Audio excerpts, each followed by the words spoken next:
Bonsoir mesdames, messieurs et bienvenue à Perspective Hebdo. Le pèlerinage est l'une des plus anciennes traditions dans l'Église pour se convertir. De nombreuses personnes de toutes générations se mettent en route chaque année et plus souvent au printemps et à l'été pour aller vers des hauts lieux comme la Terre Sainte ou Compostelle ou d'autres lieux plus locaux. Pour se convertir, pour prendre le temps de réfléchir et de prier. Les jeunes aussi le font et souvent par l'intermédiaire des Journées mondiales de la jeunesse, JMJ, et aussi à Compostelle ou sur d'autres lieux. Et pourquoi font-ils ça? Qu'est-ce qui les motive et comment est-ce que cela transforme leur vie de chrétien? Alors pour répondre à ces questions, j'ai avec moi deux jeunes. D'abord, sœur Laura, qui est sœur de Sainte-Marie de Namur à Ottawa. Elle est avec nous via Skype. Bonsoir sœur Laura. Bonsoir. Et puis Joseph Goski, qui nous a rejoint depuis quelque temps dans l'équipe francophone et qui a fait de nombreux pèlerinages aussi. Alors tous les deux, vous avez fait beaucoup de pèlerinages. Quelle est votre expérience, sœur Laura? Moi-même, j'ai participé à 2 JMJ, donc en 2005 en Allemagne en tant que participante et en 2011 comme accompagnatrice d'un groupe. En Allemagne, donc c'était il y a 6 ans, c'est ça déjà? C'est ça, oui. Voilà, ok. Et de Madrid, vous revenez de Madrid là? Oui. Oui, ok. Et toi, Joseph? Ben, en 2005, je suis allé en Allemagne pour le JMJ. Et puis ensuite, en 2005, en 2007 plutôt, j'ai fait Compostelle avec Spiritour, ce qui était très agréable. Et puis ensuite, en 2010, l'an passé, j'ai fait un pèlerinage à partir d'Ottawa jusqu'à Sainte-Anne-de-Beaupré avec un groupe de 14 jeunes. C'était fort agréable, j'ai beaucoup aimé ça. Oui, alors il y a beaucoup d'expériences, des pèlerinages longs et courts. C'est ça, c'est ça. Et puis vous aussi, c'est des pèlerinages longs et courts que vous avez fait, Laura, toi aussi? Oui, bon, pour moi, c'est surtout la JMJ. J'ai aussi participé à un pèlerinage plus local en République dominicaine et plusieurs très courts au Brésil. Ok. Parce que donc pour dire que vous êtes religieuse et que là-bas en République dominicaine, tu as des communautés en République dominicaine, c'est ça? Oui, nous en avons 2. Ok, ok. Donc qu'est-ce qui vous a motivé quand vous avez fait les JMJ? Je pense que d'abord, c'était au tout départ la rencontre de temps de culture ensemble et aussi de rencontrer beaucoup de jeunes catholiques à travers le monde, de me sentir moins seule. Bien sûr que par la suite, déjà à la 2e JMJ, les motivations changent un peu. Et j'étais plutôt à la recherche de rencontrer un visage de Dieu différent. Okay. Et toi, Joseph? Ben, quand j'ai fait les JMJ en 2005, je suis allé vraiment parce que c'était un événement très connu. Moi-même, je dirais que je n'avais pas de motivation religieuse spécifique, mais je suis allé parce que, bon, d'abord, c'était en Allemagne et je ne suis jamais allé en Europe à cette époque-là. Mais aussi, vraiment, c'était une expérience assez forte avec beaucoup de gens de partout dans le monde. Alors, ça m'a beaucoup interpellé. Alors, je suis allé là vraiment pour une expérience assez unique, mais pas nécessairement pour vivre quelque chose de religieux. Mais quand j'étais en train de vivre ça, c'est là que j'ai découvert que les motivations changent pendant le pèlerinage. Alors là, il y a eu des reportages de faits, dont l'un de Jean Lortie, qui est allé à Compostelle il y a 2 ans avec 18 personnes. Et il parle un peu, les jeunes s'expriment et disent leur motivation. Donc nous regardons l'extrait du reportage de Jean Lortie de CDQ sur Compostelle, chemin de conversion.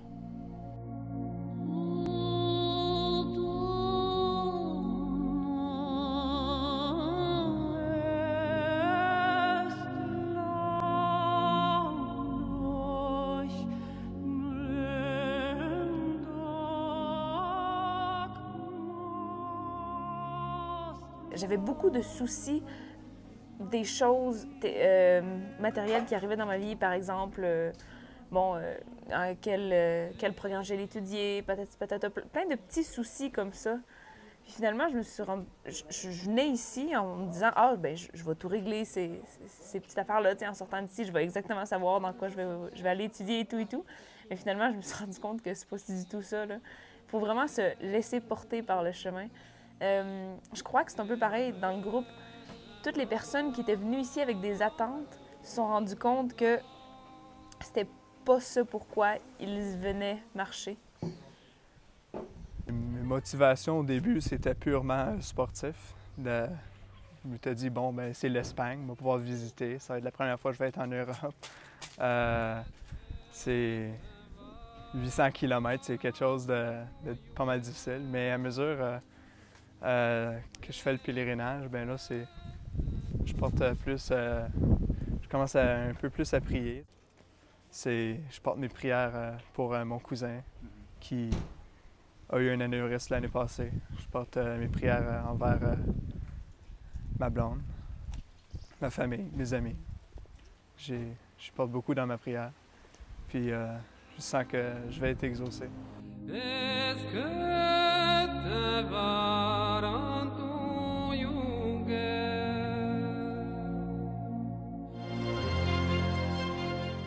C'était donc un extrait du reportage de Jean Lortie de CDQ sur les motivations des jeunes à Compostelle. Alors, Sœur Laura, qu'est-ce que tu penses de ces motivations? Mais c'est des motivations qui habitent beaucoup les jeunes avec qui j'ai voyagé et moi-même. J'avoue que quand je pars en pèlerinage, souvent il y a une certaine attente. Qu'est-ce que je cherche? Qu'est-ce que je vais trouver? Est-ce que je vais pouvoir prendre des décisions sur ma vie par rapport à ce voyage que je vais faire? Qu'est-ce qui va être transformé en moi? Et plusieurs jeunes aussi, ils vont pour le sport ou pour autre chose, pour se créer des amitiés. Oui, tout à fait. D'accord. Et toi, Joseph? Ben justement, c'est ça. On parle avec des motivations souvent spécifiques. Ça peut être pour régler des questions qu'on porte dans la vie. Mais souvent, au long du chemin, ces motivations changent.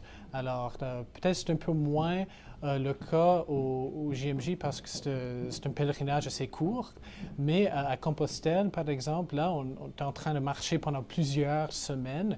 Alors, dans ce cas-là, on peut commencer avec une motivation, mais tranquillement, on découvre autre chose au fond de nous-mêmes qui nous habite et c'est nous-mêmes qui sommes en train de changer à travers cette expérience-là. Alors moi-même, quand j'ai fait le pèlerinage d'Ottawa jusqu'à Sainte-Anne-de-Beaupré, moi j'avais l'intention de faire cela pour accompagner des jeunes qui étaient en discernement pour le sacerdoce ou la vie religieuse. Mais tranquillement, j'ai découvert pendant le pèlerinage que j'étais en train de penser à moi-même aussi, aux questions que je portais. Et puis, je réfléchissais beaucoup sur ma vie aussi. Alors, je n'étais pas uniquement là pour eux autres, mais aussi pour moi-même. Et puis, le pèlerinage, ça change beaucoup quand même, Laura. Ce n'est pas la même manière de vivre tous les jours. Bien sûr. Mais pendant le pèlerinage, les jeunes, vous vous déplacez. Les JMJ, c'est plus court que Compostelle, mais il y a quand même des déplacements qui se font. Les gens sortent de leur vie, changent de vie. C'est plus le même confort que d'habitude, oui. Oui, absolument. D'abord, il y a la sortie de chez nous pour partir en voyage. Ça, c'est la sortie évidente. Mais à tous les matins, quand on se lève, quand on sort de notre sac de couchage pour aller à l'aventure, c'est un nouveau voyage, c'est un nouveau pèlerinage vers une découverte et une transformation possible, que ce soit de participer à une catéchèse, un atelier, un concert, une rencontre spontanée. On est toujours en mouvement vers l'autre et vers soi-même. Et Joseph, toi, tu trouves que c'est important de quitter, de se déplacer? Oui, tout à fait, parce qu'en quittant notre pays et puis notre mode de vie, on est en train vraiment de s'éloigner de la vie quotidienne. Et c'est à ce moment-là que vraiment l'expérience spirituelle ou la réflexion personnelle peut commencer à vivre. Quand on vit dans la vie quotidienne, on a beaucoup de soucis, il y a beaucoup de choses qui nous distraient. Mais là, à Compostelle, par exemple, quand on est en train de marcher, on n'a rien que regarder la belle nature ou parler avec des gens ou penser. Parce qu'il n'y a pas beaucoup de choses à faire que marcher pendant 7 ou 8 heures par jour. Alors, dans ce cas-là, c'est une expérience où on peut rencontrer des gens d'autres pays, on peut comprendre des choses d'une façon différente. Et aussi, on a le temps de regarder nous-mêmes, de faire vraiment une introspection assez profonde. Et c'est ça, je pense, qui fait que beaucoup de gens sont en train d'aller en pèlerinage, parce qu'on vit dans un monde où il y a beaucoup de bruit, où il y a beaucoup de choses qui nous arrivent à tous les jours. Alors, la chance de prendre quelques semaines ou peut-être un mois pour vraiment réfléchir, prier, faire des choses comme ça qui sont hors de notre vie quotidienne, ça attire beaucoup de gens et ça fait du bien. Laura, tu crois ça que même si les GMC c'est un peu plus court, les jeunes aussi prennent le temps de faire le point? Beaucoup, oui. Certains peut-être moins, mais beaucoup, oui, le font. Le pèlerinage en soi, je pense, qu'on le veuille ou pas, est un symbole d'une espèce de pèlerinage intérieur, qu'on marche et on se déplace physiquement, mais ça suit le cours d'une marche intérieure. Et beaucoup, même s'ils voudraient l'éviter, ne l'évitent pas. Mais par exemple, pour les jeunes, ils ont besoin un peu de support. Tu trouves pas? Oui, bien sûr. En accompagnant des jeunes au JMJ, je me suis rendu compte d'à quel point ils ont besoin de soutien et d'être écoutés dans ce qu'ils vivent, dans les expériences qu'ils les vivent telles qu'ils les vivent. Beaucoup revenaient le soir ravis des expériences qu'ils avaient vécues pendant la journée et ils n'en demandaient pas mieux que d'avoir des oreilles attentives pour les écouter et pour les rediriger vers une activité qui aiderait ou qui ferait la suite le lendemain. Aux Journées mondiales de la jeunesse de Madrid, Cyprien Fusco de notre équipe a pu interviewer des jeunes sur les catéchèses.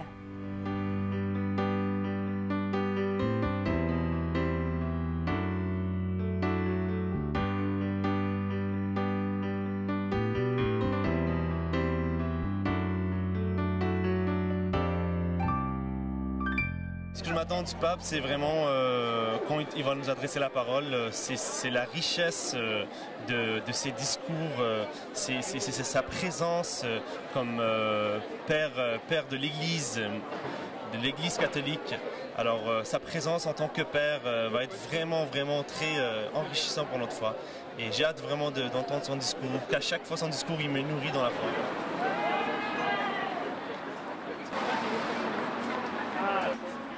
Moi, je trouvais que c'était super intéressant. Hier, on est allé à la catéchèse anglophone, donc c'est assez différent. Et là, justement, ça faisait vraiment plaisir de partager ça avec d'autres francophones, parce que nous venant du Canada de l'Ouest, on voit pas beaucoup de francophones. Alors, je trouvais que c'était...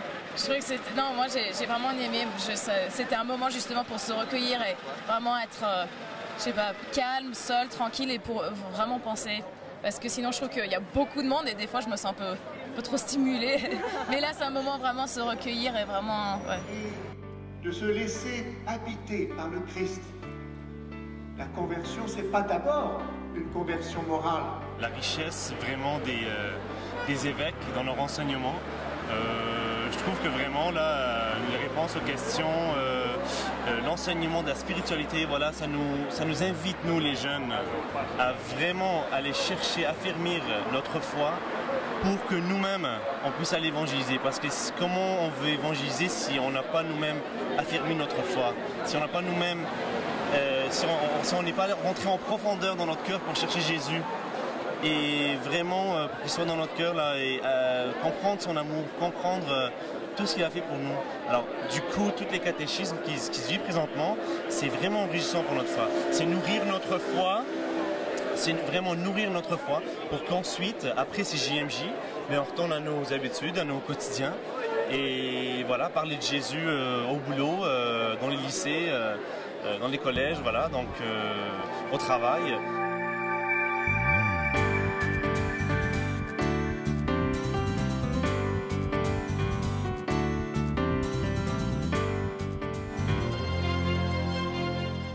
C'était donc des jeunes au JMJ de Madrid qui parlaient de l'apport des catéchèses. Les catéchèses sont donc très importantes. Toi, Joseph, tu as été marqué par les catéchèses justement au JMJ de Cologne? Ah, bien sûr. Bon, pendant les JMJ, il y a beaucoup d'activités. C'est très facile d'être porté par cette activité et d'oublier qu'on est là, pas seulement pour vivre la fraternité ou pour rencontrer des gens de peu partout dans le monde, mais aussi de vivre un genre de formation chrétienne. Et puis, parmi tout ce bruit et toute cette activité, les catéchèses font en sorte que les jeunes puissent prendre quelques heures pour vraiment réfléchir, recevoir une formation chrétienne de qualité. Il faut dire que ce sont des évêques qui ont bien étudié, qui sont très bien formés, et puis eux autres, ils ont le souci de livrer vraiment une catéchèse de haute qualité à ces jeunes qui vont vraiment toucher leur vie. Alors, c'est ça que j'ai retenu. Moi-même, quand je suis allé à Düsseldorf pour les catéchèses dans cette ville, il y avait un évêque d'Australie, Anthony Fisher, qui a très bien parlé de l'Eucharistie et de son lien avec l'Église et la vie chrétienne. Alors, ça m'a beaucoup interpellé. J'étais impressionné par son discours. Et puis, dans une certaine façon, ça m'a changé ma vie un peu. Alors, les catéchèses sont des moments très forts pour les JMJ. Et toi, Laura, les catéchèses aussi, tu t'en souviens? Ah oui, bien sûr. Ça a été une des meilleures expériences de la JMJ de cette année. Et je suis d'accord avec Joseph que sans la catéchèse, la JMJ, oui, c'est prières, c'est liturgie, c'est fête, mais pas formation. Il faut la dimension catéchétique pour que ce soit formateur. Cette année, nous avons eu la chance d'avoir 2 catéchèses exceptionnelles avec l'évêque auxiliaire de Malines, Bruxelles, et aussi avec Monseigneur Paul-André Durocher d'Alexandrie à Cornwall. Ce que nous avons surtout apprécié chez eux, c'était le fait d'incarner leur catéchèse. Nous avions la chance de comprendre ce qu'ils voulaient dire, mais dans le contexte de leur vie, de leur vécu, de leur humanité chrétienne. Ça nous a beaucoup frappé, beaucoup touché et beaucoup alimenté nos partages entre nous par la suite. Ouais. Parce qu'après les catéchèses, tu étais avec les jeunes et tu reprenais ça avec eux? Oui, nous prenions à peu près 1 heure après chaque catéchèse pour se réunir en petits groupes et en parler. Et là, le thème, c'était donc affermi dans la foi, hein, enraciné dans le Christ. Comme le dit un des jeunes dans le reportage, il dit que ça l'aide aussi à parler aux autres après. Oui, justement, les catéchèses étaient divisées en 3 parties. Affermi dans la foi, enraciné en Christ et envoyé. Alors, à chaque jour, le thème de la catéchèse était la même pour tout le monde. Et ça nous a beaucoup interpellés au niveau de la mission et donné des idées de comment partager avec nos amis qui n'étaient pas nécessairement là. Et toi, en plus, tu es animatrice aussi au 101 par an, un centre qui est tenu par ta congrégation, je crois. Oui. Et donc, est-ce que tu reprends aussi tout ça? Est-ce que tu continues avec les jeunes avec qui tu étais au JMJ de Madrid? Nous avons organisé des retrouvailles d'ici octobre 2. Et aussi, il y a beaucoup de ces jeunes-là qui sont partis avec nous, qui fréquentent beaucoup le centre. Alors, je garde contact et on chemine continuellement par d'autres processus.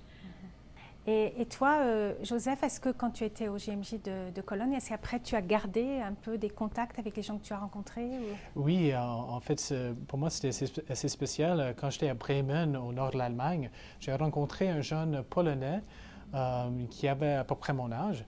Et puis, bon, mes origines familiales sont polonaises aussi. Alors, on avait un genre d'amitié déjà formé dans ce sens. Et puis, par la suite, on a gardé le contact via courriel, via Skype et tout ça. Alors, avec les réseaux sociaux qui sont arrivés après les JMJ, ça nous a permis de garder le contact. Et c'est un peu ça. Les JMJ, ça permet aux jeunes, surtout les jeunes en Occident, de comprendre qu'ils ne sont pas seuls comme chrétiens dans le monde. Il y a des chrétiens partout dans le monde qui vivent leur foi de façon différente, mais qui parlent quand même le même langage, qui croient dans le même Dieu.